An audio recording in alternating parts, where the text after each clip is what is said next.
এবং আইন নিয়ে আলোচনা করতে যেটা নববাবু যেভাবে মুখপাত্রা করলে তাতে আলোচনার ক্যানভাসটা কিন্তু অনেক দূর বিস্তৃত হয়ে গেছে। অধিকার এবং সাম্প্রতিককালে যা ঘটনা ঘটছে, যে উচ্ছেদ, অ্যাডভার্স পজিশন বলে একটি কথা আছে, আমরা এই অনেকগুলো কথা জুড়িয়ে গেল। অর্থাৎ পরিবেশের সঙ্গে মানুষের জীবন জীবিকার যে প্রশ্নটা, সেটা কিন্তু আমাদের সামনে কিন্তু প্রতি মুহূর্তে প্রতিদিন আমাদের কাছে আসছে। কিন্তু অত বড় ক্যানভাসে আলোচনা করা নেই, সেটা একটা অন্য বিষয়বস্তুতে আলোচনা করাই যেতে পারে। আমাকে যে দায়িত্বটা দেওয়া হয়েছে পরিবেশ আইন, তার কার্যকারিতা, সেটাকে নিয়ে একটা আলোচনা করা এবং কিছু বলা, এবং আপনাদেরও যে অভিজ্ঞতা থেকে আমি নিজেকেও সমৃদ্ধ করার চেষ্টা করি। কিন্তু এই আইনে আলোচনা করার আগে আমার প্রথম মনে হয়েছে এটা একটু আলোচনা করা দরকার, আইন ব্যাপারটা কি, আইনটা কি, আইনটা কি আমাদের সম্পর্কে একটা ধারণা থাকা দরকার। আইন এমন একটা বিষয়বস্তু, মানুষ যে কাজকর্মগুলো করে সে কাজকর্মগুলো করার জন্য একটা প্রণালী অথবা না করার প্রণালী। আইন আমাদের সবসময় বলে যে এই কাজটা তোমার করতে পারো, তোমার ক্ষমতা আছে, তোমার অধিকার। আবার আইনই বলে দেয় যে এই কাজটা তুমি করতে পারবে না, করা তোমার পক্ষে সম্ভব না। অর্থাৎ আমাদের দৈনন্দিন যে কাজকর্মের সঙ্গে একটা বাধা নিষেধ আইনের মধ্যে আছে, এবং আইনটা তৈরি হয় পার্লামেন্টের মাধ্যমে, বিধানসভার মাধ্যমে, এবং যেটাকে ভাঙলে সাজা পেতে হয়। আমি মনে মনে যদি ভাবি একজনকে মারবো, সেটা কিন্তু আমার সাজা হবে না। তো যখন আমি মুখে উচ্চারণ করলাম, তাকে বললাম যে তোমাকে আমি হত্যা করবো, তোমার মারবো, তখন সেটা আইনটা ভঙ্গ হলো। আমি তখন সাজার বিষয়বস্তুটা আমার কাছে চলে এলো। অর্থাৎ আইনের সম্পর্কের বিষয়বস্তুটাও এইটা হচ্ছে আইন। এবং সব সময় আইনটা কিন্তু যেখানে যেটা ভাঙলে সাজা হবে, সে জেল হতে পারে, জরিমানা হতে পারে, সেটাও কিন্তু আইন ভঙ্গ করার একটা সাজা। এখন এই আইনের উৎপত্তিটা কিভাবে হয়, কিভাবে আমাদের কাছে আইনটা আসে? আমাদের সমাজ বিবর্তনের মধ্যে দিয়ে বিভিন্ন সময় যখন জমিদারি প্রথা ছিল, রাজতন্ত্র ছিল, রাজা যা বলতে সেটাই শেষ কথা, তার বাইরে কিছু বলার নেই। রাজা বলে দিয়েছে ওটাই আইন। আমরা এক সময় চলে যাবো কাজীর বিচার, কাজী যা বলে দেবে সেটাই শেষ কথা, রাজা যা বলে দিচ্ছে সেটাই শেষ কথা। কিন্তু সাধারণ মানুষের জানা ক্ষমতা নেই, কিংবা তার জানার উপায় নেই যে রাজা কালকে কি ভাববে, কিংবা দেশের আইনটা কি, এটা সাধারণ মানুষ জানে না, সম্ভব ছিল না, এই ধরনের কোনো ছিল না। তখন কিছু কিছু ধর্মগ্রন্থ ছিল, সে ধর্মগ্রন্থগুলোকে অনেক সময় প্রায় আইনের মতো ব্যবহার করা হতো। ধর্মগ্রন্থে এটা বলা আছে, ওটা বলা আছে, এইভাবে চলতো।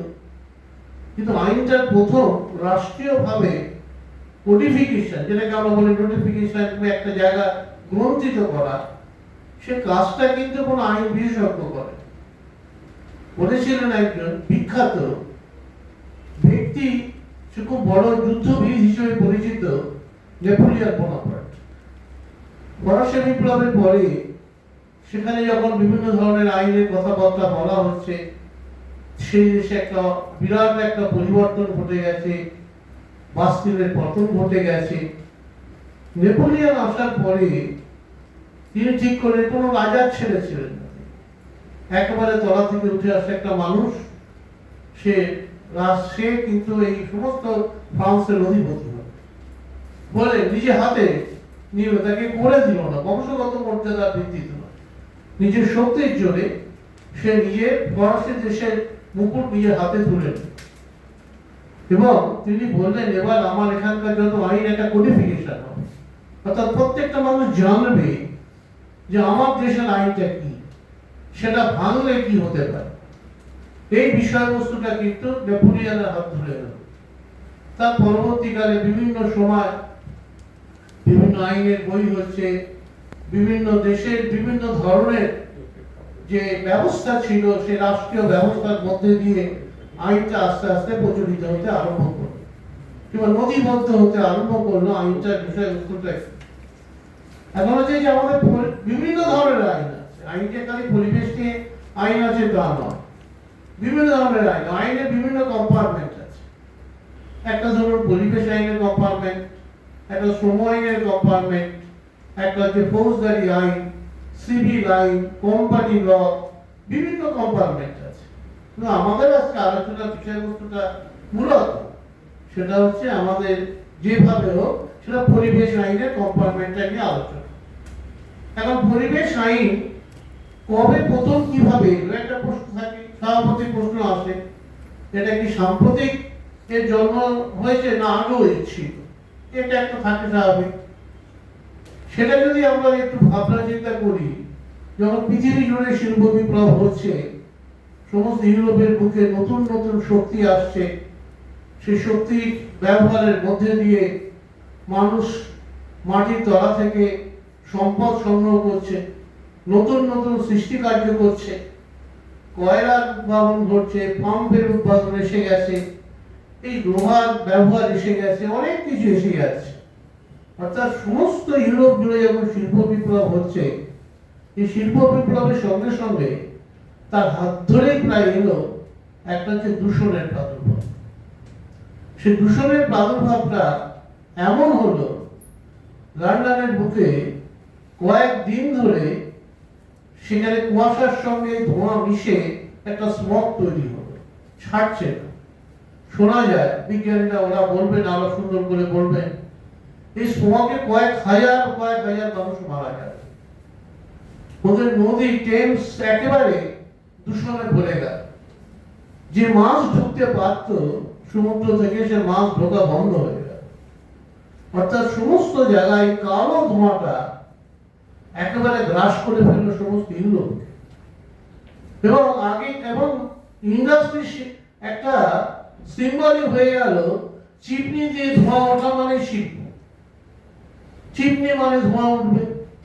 এবং ওরা তখন এর থেকে বাঁচার জন্য ওদের একটা স্বাভাবিক একটা ধারণা হলো বিজ্ঞানীদের মধ্যে, যে চিমনি দিয়ে যদি ধোঁয়াটাকে অত্যন্ত উপরে তুলে দেওয়া যায়, তাহলে আকাশে যে সে ডাইলুটেড হয়ে যাবে, তাহলে হয়তো খানিকটা অনেক দূরে যাবে। এই বিষয়বস্তুটা তাদের মনে হলো। এবং তারা ইংল্যান্ডের স্মোক লাইসেন্স অ্যাক্ট তারা তৈরি করল।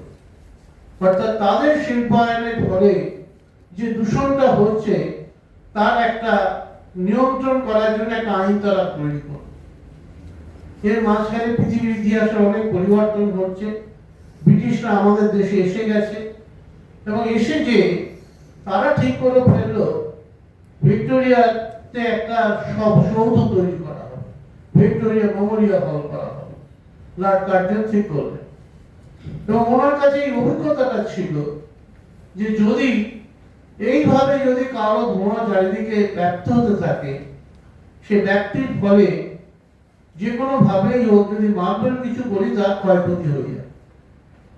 তার ফলে উনি কেবলমাত্র কলকাতা সারাউন্ডিং এলাকাতে বেঙ্গল স্মোক লাইসেন্স অ্যাক্টটা চালু করেন 1905 দুটো ভাবে খুব ইম্পর্টেন্ট। একটা হচ্ছে বঙ্গভঙ্গ আন্দোলন, সেই সময়তে আর একটা খুব বড় জিনিস এলো, সেটা কি? সেটা হচ্ছে বেঙ্গল স্মোক লাইসেন্স অ্যাক্ট চালু হলো 1905। এবং 1905 যখন তৈরি হলো, কারণ এটা কিন্তু সমস্ত পশ্চিমবঙ্গ রূপে ওরা ভাবেনি, ওরা কেবলমাত্র কলকাতাটাকে ভেবেছি, কারণ ভিক্টোরিয়াটা এখানে তৈরি হচ্ছে বলে।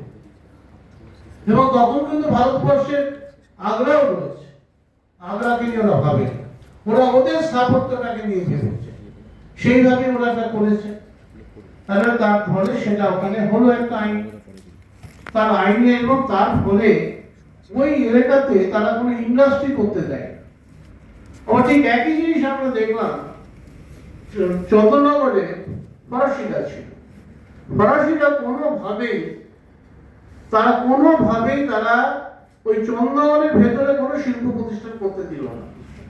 চন্দননগরেও একেবারে চন্দননগরে